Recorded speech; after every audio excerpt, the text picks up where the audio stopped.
But what caused the financial success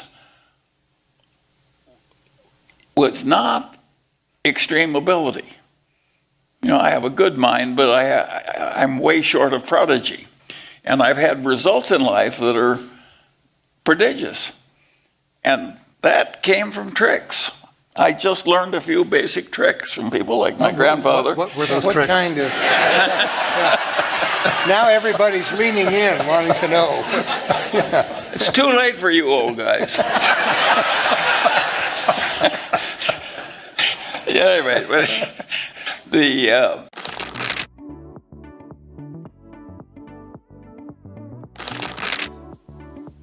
there are all kinds of tricks that I just got into by accident in life. One, I invert all the time.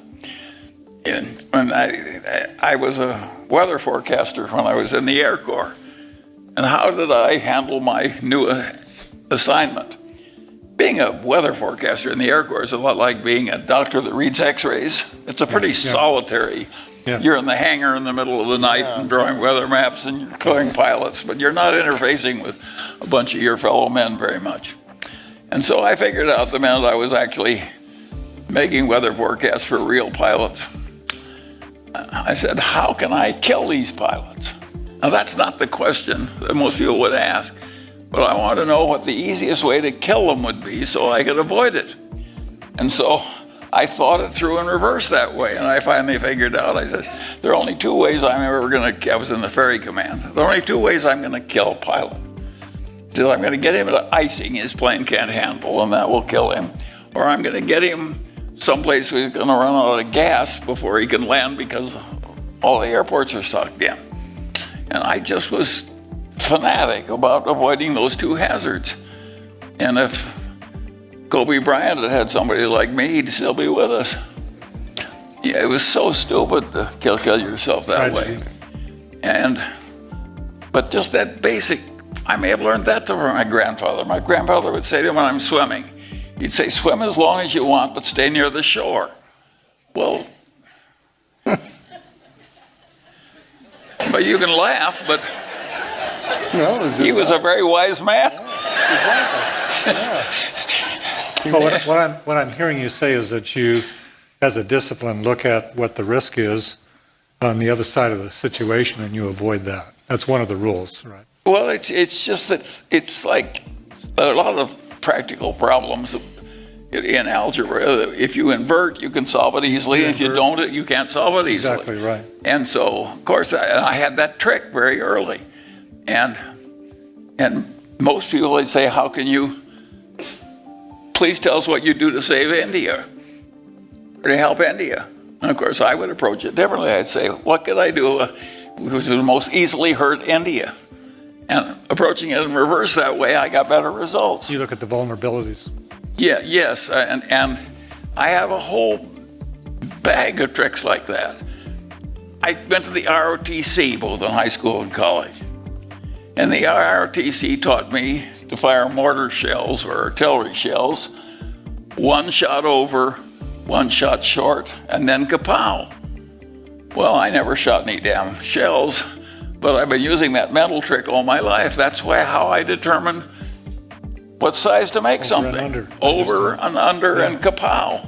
And so I just got a bag of tricks. And I got the right bag of tricks early.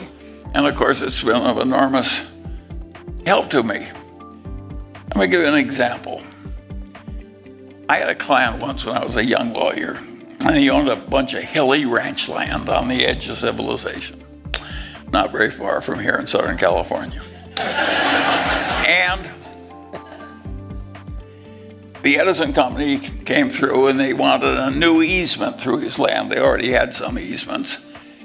And he hired the leading appraiser in Orange County, real estate appraiser, and said, and he had the idea that he should have $250,000 for this easement from the Edison Company. And this leading appraiser, who was very pompous and very old and very distinguished, and he told him, no, I'm sorry, it's only $125,000 value in your damn ranch. And so he came to me, and said, Charlie, can you talk some sense into this elderly appraiser? And so I looked at his problem and I told the appraiser what I thought, how he was doing his own appraisal wrong. I'm not a real estate appraiser, he is. And what he had done is what he was taught to do in appraisal school. He thought the problem through in 2 dimensions, and he figured out from comparable sales what the value per acre was, and then he computed the acreage, and he had something a little bit on the damage the easement would do to the remaining property and so, but it was all done in 2 dimensions. And I said to this appraiser, you've got to do this in 3 dimensions. You know, God gave us 3 dimensions. And I said, if they put the utility towers, big transmission line towers, which is why it's going to freeze the grade. And the logical way to develop your land is to lop off the top of the hills and put them in the valley. That's the way hilly land is developed. And they're doing enormous damage to you by freezing the grade.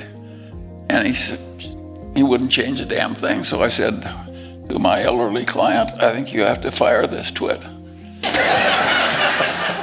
And I will hire you an appraiser who can think. And so I got him $600,000, which wasn't at all hard because I was dealing with a bunch of honest engineers at the Edison who did think in 3 dimensions. But again, that's so simple, but you'd be surprised how many lawyers would screw that one up. And of course, the people like that appraiser who didn't know his own business very well because he didn't pay attention to the fundamentals, those people are always with us. And if you just have the mental trick of constantly going back to the basics, it's pretty basic insight that Are you conscious? the geometrical problem in a real world is 3-dimensional. Are you conscious of the rules, or they're just there?